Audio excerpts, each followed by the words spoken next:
programa con José Rodríguez Iguas con relación a estas iniciativas que se está teniendo desde Editorial Tierra Nueva para promover la escritura a través de cuentos navideños, para promover la lectura a través del concurso Leer es Poder que se está desarrollando, ya no solamente en unas cuantas instituciones educativas de Iquitos o de algunos distritos cercanos. Se está ampliando y está acaparando gran parte de la región y eso, por supuesto, es un esfuerzo que tenemos que darlo a conocer y que para eso, por supuesto, está José Rodríguez el día de hoy con nosotros en el programa. José, ¿cómo estás? Buenas noches, bienvenido a Pro y Contra. Buenas noches, Fernando. Un gusto estar acá contigo y saludar también a los quienes nos ven el programa. Y no sé, estamos acá para conversar de los temas que tú consideres a bien. Sí, bueno, primero, que hagas un comentario de repente, José, tú que eres una persona que está involucrada en las letras, en todo el tema literario. ¿Cómo es Iquitos actualmente, a diferencia, digamos, de unos 25 años atrás, cuando publicar un libro era bastante complicado, ¿no? Cuando el escritor veía como un sueño muy lejano el hecho de poder tener en sus manos un producto elaborado por él mismo? Bueno, lo que dices es cierto, ¿no? Ha habido algunos momentos en la historia donde se han publicado libros apoyados por alguna institución local. En los 80, a mediados de los 80, la Municipalidad de Maynas, publicó algunos libros que hoy son considerados clásicos, ¿no? Río Putumayo, de Jaime Vázquez Izquierdo, los cuentos de Germán Lequerica, entre otros libros, ¿no? Pero fue un momento clave. Lo que pasa es que tenía que haber una institución para que haga eso. Que financie, ¿no? Claro, porque por ejemplo el libro de Germán Lequerica, sus cuentos, él había publicado así de manera artesanal en el 84. Es más, sus primeros libros de poesía, el 50, 60, también tenía estas características, ¿no? O sea, se publicaba básicamente como se podía. Claro. Pero curiosamente, el Loreto, en Iquitos sobre todo, ya había publicado libros, por ejemplo, en los 40.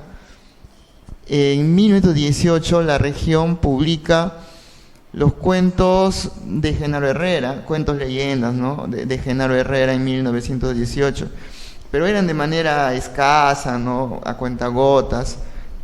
Hoy eso ha cambiado. Hoy tenemos editoras que te permiten ahora publicar, hay de distintos precios, distinta calidad, de distintos formatos, ¿no? Y una de ellas me parece que la que más ha evolucionado es Tierra Nueva, ¿no?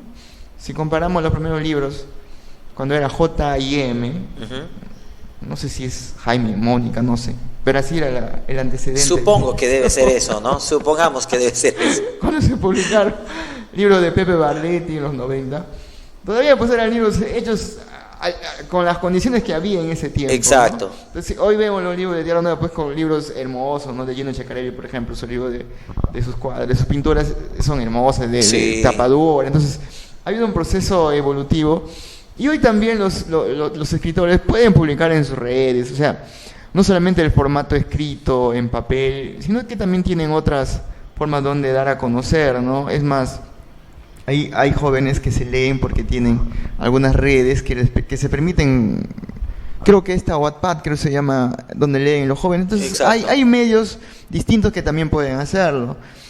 Lo que sí aquí voy a ser un poco cuestionador es que a estas alturas, cuando tenemos, por ejemplo, profesionales del diseño, de la diagramación, no es necesario que tú tengas en Iquitos. Tú puedes contratar a alguien de Lima o donde sea que te haga buenos diseños, ¿no?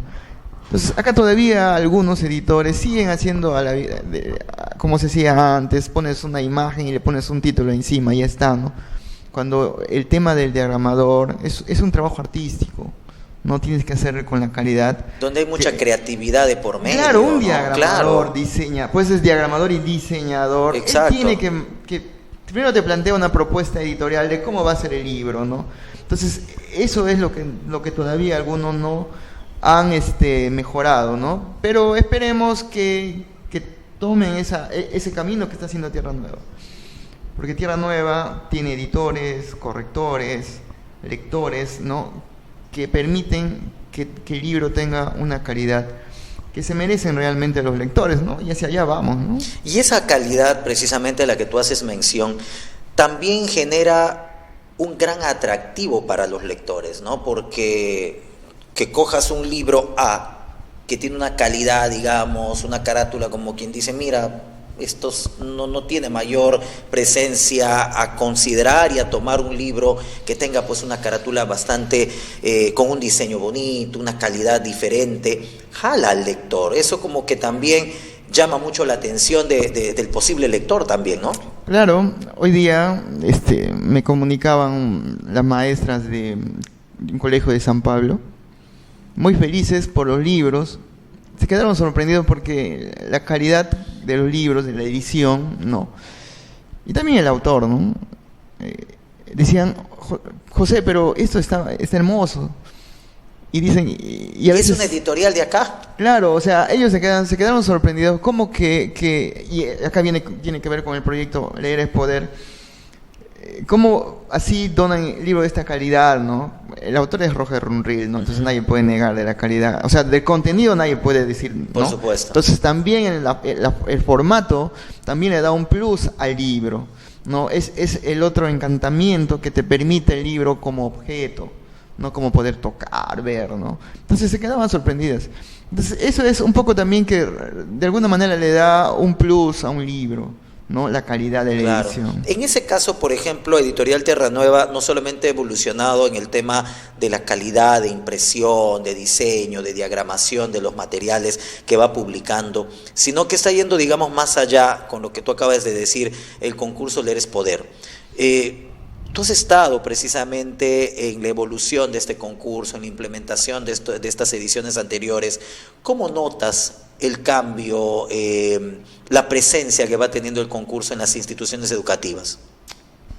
Mira, justamente, si no me equivoco, creo que yo he sido el primer coordinador de este tipo de... En realidad es un proyecto de lectura, ¿no? Uh-huh. Donde internamente hay un concurso que se hace al final. Pero, ¿sabes qué es lo simpático de esto, Fernando? No todos los colegios, no todos los chicos, estudiantes son iguales. Entonces, hay algunos colegios que los mismos docentes nos piden que el libro no sea muy complejo, nos dicen, ¿no? Que tenga menos complejidad. Entonces, hay otros que no se hacen problema, ¿no? Entonces, no todas las instituciones tienen estudiantes que han desarrollado las competencias, o sea, de manera uniforme. Claro. Por distintos motivos. Puede ser porque estén alejados de la ciudad, nunca han llegado a los módulos de lectura, etcétera. Hay distintas formas que se puede entender por qué en algunas instituciones sí se puede trabajar este libro y no este. ¿Y se va adecuando? Desde Tierra Nueva se va adecuando a eso, claro, ¿no? Entonces lo que se busca, por lo menos cuando estoy de coordinador, es cómo lograr que esas instituciones, digamos que estén conformes con los libros, uh-huh. Porque como te decía, a veces libros muy complejos no van a tener el mismo efecto que en otros. Exacto. Pero eso no quita que en el camino ellos también tienen que elevar su nivel de comprensión. Porque yo veo que hay un facilismo de decir, los chicos no entienden, hay que dar lo más fácil y se quedan ahí. De eso tampoco se trata, ¿no? Sino se trata de que ellos puedan elevar su nivel y con el tiempo puedan leer libros más complejos, y eso que estamos hablando solamente de narrativa, porque hay otros géneros discursivos que también es importante que lean, ¿no? Artículos, ensayos, es apuntar hacia allá. O sea, cómo lograr que el estudiante no solamente se quede con cuentos, novelas, sino también cómo desarrollen otro tipo de textos que son necesarios en la vida. Y hacía un comentario, por ejemplo, con Salvador, que algunos estudiantes tienen una ventaja en algunos exámenes nacionales o internacionales porque su desempeño en la vida es diferente. Te pongo un ejemplo. Un estudiante de Iquitos, ¿no? Va al mall, y yo ponía un ejemplo, y va a ver, mira qué cosa da en el cine, Movitime creo que está ahí, ¿no? En el cine. Entonces el chico va a mirar, a ver tal hora, en tal sala, hay esta película. Está desarrollando una competencia que un estudiante de zona rural no va a desarrollar. No va a desarrollar, ¿por qué? Porque el espacio donde se mueve un estudiante de la ciudad le permite desarrollar competencias que el otro no tiene. Exacto. Igual pasa en cualquier contexto. Un jovencito que está con su tablet y va a desarrollar ahí otro tipo también de competencia lectora que otro que no tiene. Entonces las competencias siempre van a ser diferentes. Y el detalle es que el Estado tiene que ayudar a que se rompan, como decía a veces el conservador, estas brechas, ¿no? Cómo acercamos a los estudiantes distintas formas de experimentar el tema de la lectura, del aprendizaje, ¿no? Porque tampoco es bajar el nivel a uno para... O sea, yo creo que nunca hay que equiparar para abajo, siempre hay que equiparar para arriba. O sea, si caemos en el facilismo, también vamos a estar mal. Por eso a mí me llama la atención cuando algunos escritores dicen, no, yo le doy fácil para que el alumno entienda. Está bien. En un primer momento que puede ser un primer paso, claro, ¿no? Eso nadie niega. Pero no quiere decir tampoco que te vas a quedar ahí, en ese nivel, ¿no? Ese es el tema. Exacto. O sea, si nos quedamos ahí, estamos mal. Entonces, ¿cómo yo comienzo por acá, ya, listo? Y luego voy elevando el nivel hasta que el alumno sea un alumno competente, ¿no? Claro, y es el mismo alumno incluso, es el mismo escolar que cuando comienza, por ejemplo, con algo básico, va queriendo más también, va pidiendo más, se va enganchando en la lectura, se va metiendo en esos mundos imaginarios que la lectura te invita a incursionar, que dices, oye, quiero más, ¿no? Entonces, si el alumno quiere más y el profesor, lamentablemente por facilismo de repente dice, no, pero no están preparados, ¿no? Entonces sigamos con lo mismo, el alumno no va a avanzar para nada. Así es. También hay un error frecuente de decir que los estudiantes por ejemplo, de la Amazonía lean solamente libros netamente amazónicos, ¿no? Que también está bien y es importante porque a partir de ahí se logran desarrollar una identidad.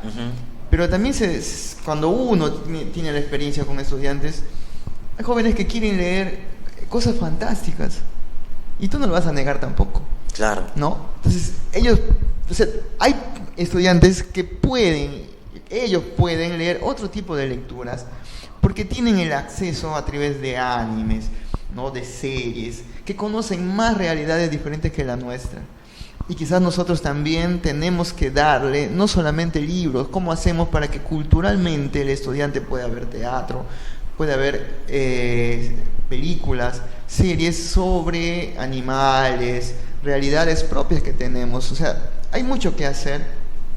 Porque yo decía la vez pasada también que La forma del agua, esta película mexicana creo es un yakuruna el personaje, ¿no? Es un yakuruna el personaje. Y como otros pueden hacer que un yakuruna tenga un impacto en el cine mundial, ¿no? Entonces, el cine tiene que ayudarnos, o cualquier arte tiene que ayudarnos. Por eso a veces y acabo de ser un poco crítico con las películas que se hacen, ¿no? Tenemos también que tomar cosas propias de nuestra región y volverlas universal.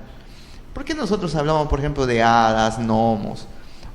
Ojo, Francisco Izquierdo Ríos, él habla, por ejemplo, en sus cuentos de hadas. Claramente que no desarrolla ese tema, pero lo habla porque seguramente tenía influencia de la literatura infantil universal, ¿no? Pero como estos elementos que están ahí se pueden universalizar. Es más, algunos han sido referentes, por ejemplo, las Amazonas, que tiene que ver con la Grecia antigua, ¿no? Acá en tiempo de Orellana, querido ver estas Amazonas, ¿no? A partir de ahí nace este tema. El tema de la runamula, una figura que básicamente se emparenta con el centauro. Entonces hay elementos que han sido traídos, que se han reconvertido y que se pueden trabajar. Y que no hemos sabido aprovechar hasta el momento. Claro, no se ha podido aprovechar y es bueno hacerlo.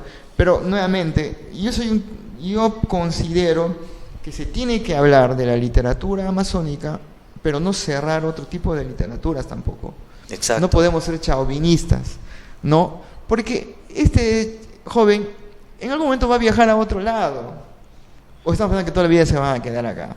Entonces viajan a otro lado, pero tienen que llevar una base también, pues, de lo que conocen. Y eso se tiene que hacer desde inicial, primaria, secundaria. Y como que también es una forma de incentivar a que quieran algo más, ¿no? A conocer algo más y decir, por ejemplo, si estoy leyendo un libro que tiene que ver con la historia que está fuera del Perú, pues quiero conocerlo, ¿no? Quiero en algún momento estar allá, quiero ver, quiero experimentar, ¿no? Entonces no cerrarnos, como dices tú, solamente a literatura amazónica, que es bueno, sí, conocer, tener esos amplios conocimientos, pero también, pues, abrirnos un poco más. En ese sentido y en ese camino, José, se viene desarrollando ya el concurso Leer es Poder. En esta ocasión, en esta edición que tiene Leer es Poder, se ha ampliado ya a varios distritos, mucho más que en los años anteriores. Mira, hemos comenzado con Maynas, ¿no? Luego Requena, luego Cayali, ahora hemos ingresado a Loreto Nauta y Ramón Castilla. O sea, ya estamos en 5 provincias de Loreto y el próximo año se pretende llegar a toda la región. Y básicamente ahí lo interesante o lo importante son los aliados. Y los aliados son los directivos y los docentes, ¿no? Porque trabajar también este tipo, o sea, la forma como se piensa que tienen que trabajar los maestros en el proyecto, implica que el maestro tiene que dar más, porque tiene que leer también, tiene que investigar, porque el docente es el mediador, el que va a ayudar a comprender al estudiante muchas veces. El otro día entrevistabas a una profesora y hablaba de técnicas, ¿no? Entonces el estudiante, el maestro, en primer lugar, tiene que conocer de estas técnicas para poder decirle al estudiante, mira, esto es así. A mí me gusta poner como ejemplo, cuando hablamos de metáfora, de una película de Neruda. Dice, ¿qué significa el cielo llora, no? Y yo creo que un estudiante sí puede captar qué cosa significa, que está lloviendo. Entonces, ¿cómo a partir de ejemplos sencillos podemos hacerles entender que el lenguaje no es de una sola forma? Hay distintas formas de expresarse, distintas formas de entender la literatura, y es el maestro el que tiene que conocer para que pueda hacer que el estudiante también comprenda. Ahí está la capacidad del maestro, ¿no? Y dentro del concurso o del proyecto Leer es Poder, me imagino que se habrá encontrado con maestros también que no aportaban, que no se involucraban. ¿Sabes qué es lo interesante? Y eso también yo lo paso como docente. Cuando los maestros comienzan a trabajar, el que a veces reniega, a la fuerza se suma ya. Ven que los demás lo hacen, entonces ¿qué más le queda? Entonces también es un tema de cómo ir motivando, ¿no? Ayudando a que los demás también se involucren. Entonces en esta actividad hemos encontrado maestros que sí son muy proactivos. Por ejemplo, Paul Rodríguez está en Contamana, y él es un tipo a veces demasiado, como que tiene el ímpetu de varios maestros, ¿no? Y es interesante encontrar, o sea, gente así. Muchas veces se tiene el pensamiento de que los maestros no quieren saber nada, y es mentira. Hay maestros que sí te la luchan, buscan que los estudiantes aprendan más, que la generan viven. Proyectos, claro, ¿no? Hay maestros, o sea, muchas veces se cuestiona, pero también hay maestros. Entonces Tierra Nueva de alguna manera también identifica este tipo de maestros aliados para poder realizar estas actividades, que están preocupados por sus estudiantes. Y es una motivación para los mismos maestros saber que, por ejemplo, hay aliados como Tierra Nueva y otras organizaciones que se fijan en los maestros y les dicen, oye, acá tengo estas herramientas para que tú puedas seguir aportando, creando, generando espacios con los alumnos adecuados, ¿no? Claro. Para que sientan que no están solos. En un artículo que escribía, yo resaltaba lo que viene haciendo Tierra Nueva, pero también decía que hay otras actividades, la chacra, como no me acuerdo, el español fotógrafo Fernández, él tenía un proyecto, no me acuerdo exactamente el nombre, ¿no? Entonces desde ahí él hacía sus cosas, los sábados de lectura al aire libre. Entonces yo creo que las instituciones, las personas, podemos apoyar de donde estamos, ¿no? El periodismo también, comunicando, dando a conocer qué se viene realizando. Entonces todos podemos sumar, ¿no? No es que una es mejor que otra. Yo pienso eso, que yo creo que todos podemos aportar de donde estamos. A veces cuando Jaime me dice, asume esto, y no es porque yo crea que, sino, si no lo hacemos, o mejor dicho, si a veces yo no hago algo, ¿quién lo va a hacer? Entonces también hay que motivar a otros que hagan este tipo de actividades, ¿no? A veces yo estoy como docente, como escritor o como corrector, entonces se trata de apoyar de donde estemos también, ¿no? Y eso de es contribuir. De contribuir, porque finalmente Loreto es una de las regiones quizás que siempre se habla que está última, Sí. ¿no? Y yo creo que los maestros acá jugamos un papel importante, pero también las instituciones deberían dar un poco más, las instituciones públicas, porque yo veo que a veces hay mucha burocracia, están más pendientes de presentar un documento, ¿no? Y no hacer innovaciones que son necesarias, de todas maneras son necesarias. Exacto. Leer es poder, ¿en qué etapa se encuentra actualmente?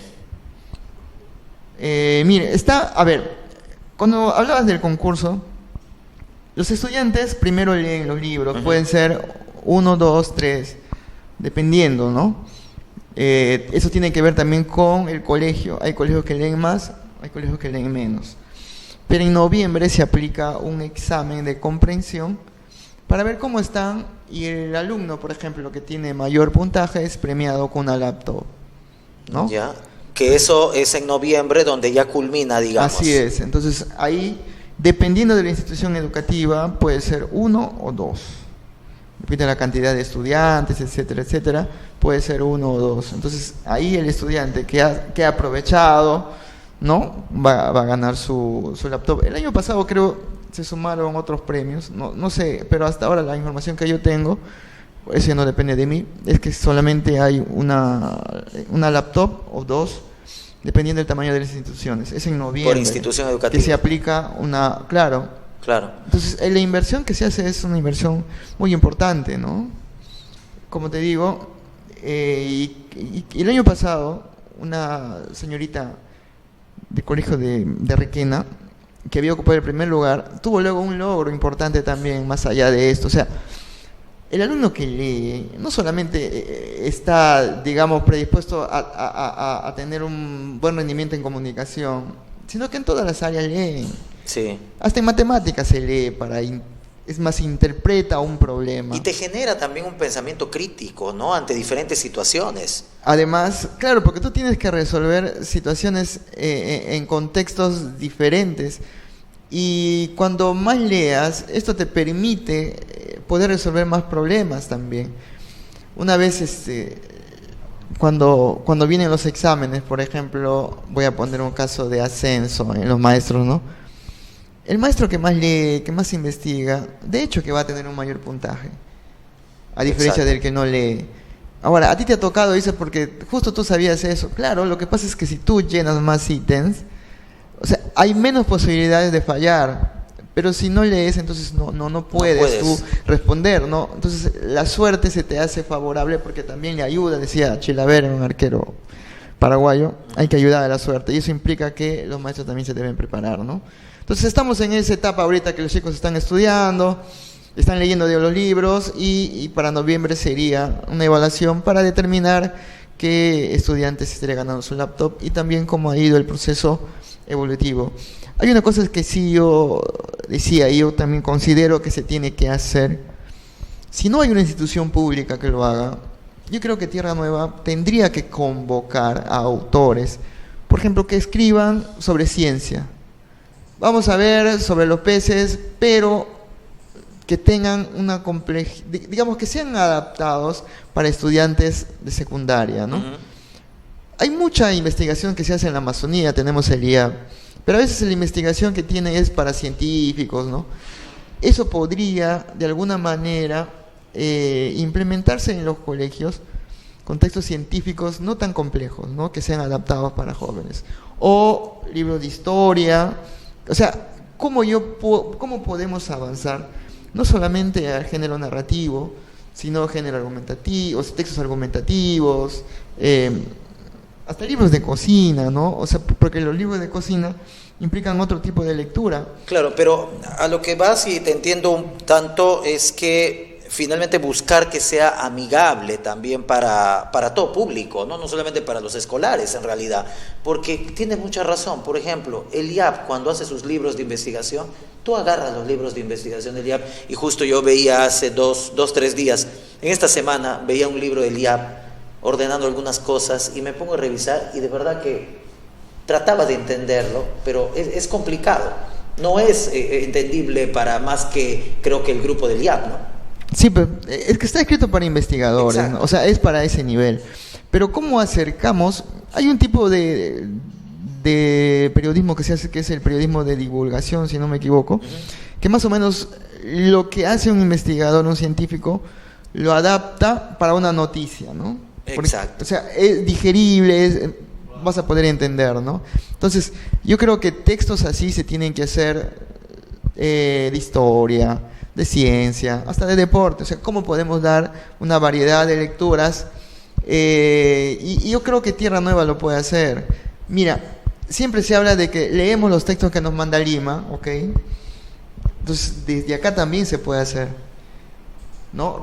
Puedes tú hablar con ciertos autores que te pasen su texto, vamos a desarrollar esto con sus preguntas y todo. Entonces, esa institución no hay todavía. Yo creo muy bien que Tierra Nueva podría asumir ese reto, ¿no? Y de dar textos no solamente narrativos, ¿no? Sino textos de distintos tipos que puedan tener con sus preguntas y todo, para poder apoyar muchísimo más desde este editorial que le está haciendo bien, ¿no? Exacto. Bueno, yo pensaba que íbamos a hablar hoy día, José, de dos temas, tanto del Leer es Poder como del concurso de cuentos navideños. Total que no nos va a dar tiempo ya, porque ya son las 10 de la noche. Pero antes de que termine esta conversación, falleció Javier Dávila Durán.